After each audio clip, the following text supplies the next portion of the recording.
Hello everyone, welcome back to my channel Urdu Darsgah. I hope आप लोग ठीक होंगे। मैं डॉक्टर गुलनाज फातिमा और आज की इस वीडियो में मैं डिस्कस करूंगी तकरीबन 72 पोस्ट पर आए इस नोटिफिकेशन की। ये नोटिफिकेशन असिस्टेंट प्रोफेसर के लिए है, तो जो लोग चैनल पर नए हैं वो चैनल को जरूर सब्सक्राइब कर लें ताकि ऐसी इंफॉर्मेटिव वीडियो आपको टाइमली मिलती रहे। तो यहाँ पोस्ट निकली हुई है वीर नर्मद साउथ गुजरात यूनिवर्सिटी से। ये पोजीशन असिस्टेंट प्रोफेसर की टेम्पररी बेसिस पर है, यानी आपका कॉन्ट्रैक्ट एग्रीमेंट 11 मंथ का होगा। देखिए यहाँ पर लिखा हुआ है 11 मंथ। जो कैंडिडेट इंटरेस्टेड हैं इस पोस्ट के लिए तो वो 28 फेब से पहले इस पोस्ट को अप्लाई कर लें। यहाँ पर 2 वेबसाइट के लिंक दिए हुए हैं, इनके थ्रू आप फॉर्म फिल कर सकते हैं।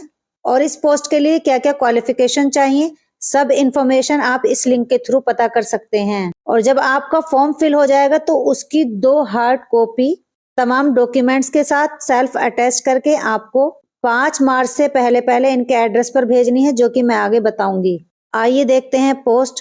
तो सबसे पहले लिखा है नेम ऑफ द डिपार्टमेंट और ये तमाम कैटेगरी हैं। एक्वाटिक बायोलॉजी 1 पोस्ट है, डिपार्टमेंट ऑफ बायो साइंस में 4 पोस्ट हैं, बिजनेस एंड इंडस्ट्रियल मैनेजमेंट इसमें 8 पोस्ट हैं, डिपार्टमेंट ऑफ केमिस्ट्री में 8 पोस्ट हैं, डिपार्टमेंट ऑफ कंपैरेटिव लिटरेचर इसमें 2 पोस्ट हैं, डिपार्टमेंट ऑफ कंप्यूटर साइंस में 2 पोस्ट हैं, डिपार्टमेंट ऑफ इकोनॉमिक्स में 7 पोस्ट हैं, डिपार्टमेंट ऑफ इंग्लिश में 2 पोस्ट हैं, डिपार्टमेंट ऑफ गुजराती इसमें 3 पोस्ट हैं, department of human resource development इसमें 1 पोस्ट है, department of journalism and mass communication इसमें 1 पोस्ट है, डिपार्टमेंट ऑफ मैथमेटिक्स इसमें 4 पोस्ट हैं, डिपार्टमेंट ऑफ फिजिक्स इसमें 7 पोस्ट हैं, डिपार्टमेंट ऑफ पब्लिक एडमिनिस्ट्रेशन इसमें 6 पोस्ट हैं, डिपार्टमेंट ऑफ रूरल स्टडीज इसमें 6 पोस्ट हैं, डिपार्टमेंट ऑफ सोशियोलॉजी इसमें 5 पोस्ट हैं, डिपार्टमेंट ऑफ स्टैटिस्टिक्स इसमें 5 पोस्ट हैं।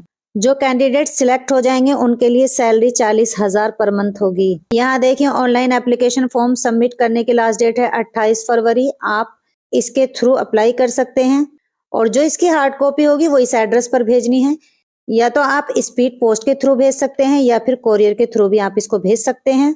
एक बार आपको फिर बता दूं कि ये जो असिस्टेंट प्रोफेसर के लिए सिलेक्शन होगा ये टेम्परेरी बेसिस पर होगा, तो वो एक टाइम पीरियड के बाद भी हटाए जा सकते हैं और हो सकता है कंटिन्यू भी हो जाए, तो इसीलिए आप इस पोस्ट को जरूर अप्लाई करें। आज की इस वीडियो में इतना ही, फिर मिलते हैं एक और नई वीडियो में। और वीडियो को लास्ट तक देखने के लिए थैंक यू सो मच।